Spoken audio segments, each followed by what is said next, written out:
Bonjour à tous, bienvenue dans cette vidéo d'explication pour les exercices du lundi 6 avril. Je prends directement dans le document qui vous a été envoyé la partie calcul mental. Je vous ai mis la correction du nombre cible qui était à chercher donc pour aujourd'hui. Alors le nombre se situait entre 22 et 23. Donc au dixième, je suis entre 4 dixièmes et 6 dixièmes. Donc si vous aviez fait une demi-droite graduée, donc vous tombez sur 5 dixièmes. La précision au dixième, donc c'est 5 dixièmes, puisque on se situe entre 4 dixièmes et 6 dixièmes. Donc ça ne peut qu'être 5 dixièmes. Ensuite, au centième, je suis entre 7 centièmes et 9 centièmes, donc 8 centièmes. Et enfin, au millième, je suis entre 2 millièmes et 4 millièmes, donc 3 millièmes. Le nombre qui était cherché est 22 plus 5 dixièmes plus 8 centièmes plus 3 millièmes. Ou encore 22 plus 583 millièmes. Donc, il n'était pas, je vous ai mis, il n'était pas nécessaire d'utiliser le schéma, mais bien sûr, si vous l'avez utilisé, ça peut très bien vous aider à, ça a pu vous aider à trouver le nombre recherché. Maintenant, si on encadre ce nombre au millième, donc ce n'était pas demandé, hein, je vous rassure, ce n'était pas demandé de l'encadrer au millième près. Je le fais parce que dans les exercices suivants, dans l'exercice suivant, c'est ce que je vous demande de faire. Alors, donc si on prend 22 plus 583 millièmes, il est encadré entre 22 plus 582 millièmes et 22 plus 584 millièmes. Et là, on est au millième près. Donc c'est un encadrement au millième près. Donc le nombre cible qui est demandé en calcul mental aujourd'hui se situe entre 54 et 55. Donc je vous laisserai lire pour le dixième, le centième, le millième. Il faut faire comme je viens d'expliquer pour le cas précédent. J'espère que vous allez cette fois mieux réussir. Vous pouvez utiliser la demi-droite graduée pour situer le nombre à chaque fois, si ça peut vous aider, ou sinon le faire simplement mentalement, donc oralement, puis écrire ensuite le nombre trouvé. Et je vous demande aussi de l'encadrer comme moi, au millième près, donc comme vous avez l'exemple juste au-dessus avec le 22 plus 583 millièmes au-dessus. Donc ensuite, l'exercice qui suit, donc nous allons rentrer dans les écritures à virgule. Donc c'est sur votre livre, page 90, vous aurez besoin d'une calculatrice, mais si vous n'en avez pas, vous pouvez utiliser celle de l'ordinateur, de la tablette ou du téléphone portable. Ça ne change rien. Donc vous aurez besoin aussi de votre petit livret violet. Si vous ne l'avez pas, eh bien, je vous ai mis l'exercice juste en dessous. Mais en sachant que maintenant on va prendre en fait le livre, on prend déjà le manuel page 90 avant d'aller à l'exercice sur le livret violet. Il faut chercher la question 1, résous ces 3 problèmes et vérifie tes calculs avec une calculette. Donc vous devez en fait résoudre rapidement, ce sont des problèmes de division, de partage. Vous devez résoudre vous-même ces 3 petits problèmes. Et ensuite, à l'aide de la calculatrice, eh bien, vous faites le calcul à l'aide de la calculatrice. Donc si on prend le petit problème numéro 1, combien y a-t-il de gâteaux dans 17 paquets de 24 gâteaux? Eh bien là, ce n'est pas un problème de division, c'est plutôt un problème de multiplication. Donc 17 paquets, il y a 17 paquets et il y a 24 gâteaux dans chaque paquet. Donc là, c'est un problème de multiplication. Par contre, si on partage équitablement 126 images entre 3 enfants. Quelle est la part de chacun? Donc là, c'est un problème de division. 126 divisé par 3. Et le problème suivant, si on partage équitablement 155 billes entre 7 enfants, quelle est la part de chacun? Donc là aussi, c'est un problème de partage. Alors, ensuite, dans le petit encadré j'ai appris, on vous parle de la touche division de la calculette, et on vous dit qui ne calcule pas la division avec reste, elle calcule la division fraction. Donc en fait, la calculatrice, quand vous faites une division sur la calculatrice, elle ne va pas vous donner le quotient et le reste.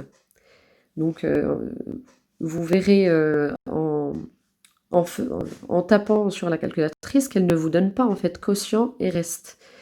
Mais elle vous donne plutôt un nombre qui s'écrit avec une virgule. Alors ça dépend des cas bien sûr. Donc là par exemple, 149 divisé par 8, eh bien la calculatrice affiche 18,625. Donc elle ne vous donne pas un quotient et un reste. Ici on va déduire que le quotient est 18, le quotient correspond à la partie entière, donc le nombre entier, 18. Mais ce qu'il y a derrière la virgule, c'est autre chose, c'est justement l'objet du travail que vous allez faire aujourd'hui. Donc si on reprend ici maintenant l'encadré qui est juste en dessous et qui correspond à l'activité de votre livret violet. Donc là, vous prendrez votre livret violet pour ceux qui l'ont. Alors, qu'est-ce qui est demandé? Si on prend connaissance du tableau, nous avons 39 dixièmes ou 39 divisé par 10. Cela est égal à, alors, t calcul, donc la première ligne, sur la première ligne, vous allez en fait écrire sous forme de division fraction. Donc, comme vous le voyez ici, t calcul 3 plus 9 dixièmes. Pourquoi? Parce que quand on divise 39 par 10, dans 39, on a déjà 30. 30 divisé par 10, ça fait 3. Donc 3. Et il nous reste 9 sur 10, 9 dixièmes. Donc, vous faites pareil pour 52 quarts. Vous divisez 52 par 4. Donc, le quotient, vous le mettez sous forme d'un entier. Donc, vous l'écrivez sous forme d'un nombre entier, comme le 3 ici. Et le reste de la division, eh bien, vous l'écrivez sous forme de fractions. Donc, vous faites pareil pour toute la ligne jusqu'à 870 centièmes. Et ensuite, quand vous avez terminé de noter vos calculs, vous prendrez la calculatrice et vous refaites pareil. Vous mettez 39 divisé par 10 et vous écrivez ce qu'affiche la calculatrice. Alors, pour 39 divisé par 10, la calculatrice va afficher 3,9. Donc, je vous donne pour le premier, et ensuite, je vous laisserai chercher les suivants. Donc, elle va afficher 3,9. Vous avez des questions en dessous. Dans quel cas la calculette n'affiche-t-elle pas de point ou de virgule? Donc, eh bien, c'est un exercice de recherche. Je ne vais pas vous donner les réponses, mais essayez de trouver la réponse à cette question. Dans quel cas il n'y a pas de virgule, en fait, quand vous calculez, quand vous faites le calcul sur la calculatrice. Ensuite, que représente le chiffre qui, parfois, apparaît à droite du point? Alors ça, c'est quand vous avez le point, en fait, dont il parle, c'est la virgule. Donc, que représente le chiffre qui apparaît à droite de cette virgule? Donc, justement, c'est en faisant le lien entre la première ligne, t calcul, sous forme d'entier et de fraction, et donc en faisant le lien entre cette ligne-là et la ligne, l'affichage de la calculette, que vous allez trouver cette réponse. Qu'est-ce que c'est que ce chiffre qui apparaît à droite donc de la virgule? Et dernière question, dans quel cas la calculette affiche-t-elle un nombre qui commence par 0? Donc là aussi, c'est grâce à vos calculs à l'intérieur de ce tableau que vous allez pouvoir répondre à cette question. Dans quel cas est-ce qu'on a un 0 et ensuite donc un 0 suivi d'une virgule puis d'autres choses. Donc vous essayez de faire ce travail de recherche et on le reprendra ensemble pendant la visioconférence de l'après-midi pour voir vos réponses, vos questions et bien sûr et pour donner les bonnes réponses aussi. Donc ensuite, il restera simplement sur votre livre à chercher. Alors, c'est vrai qu'il y a un autre encadré j'ai appris avant d'arriver à l'exercice 3.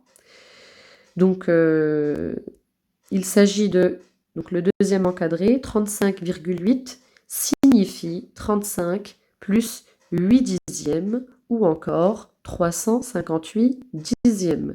Ce sont tous des formes pour écrire le même nombre. Donc je vous laisserai lire, prendre connaissance de cet encadré j'ai appris et on se l'expliquera ensemble en visioconférence. Et donc je vous laisserai chercher aussi l'exercice 3.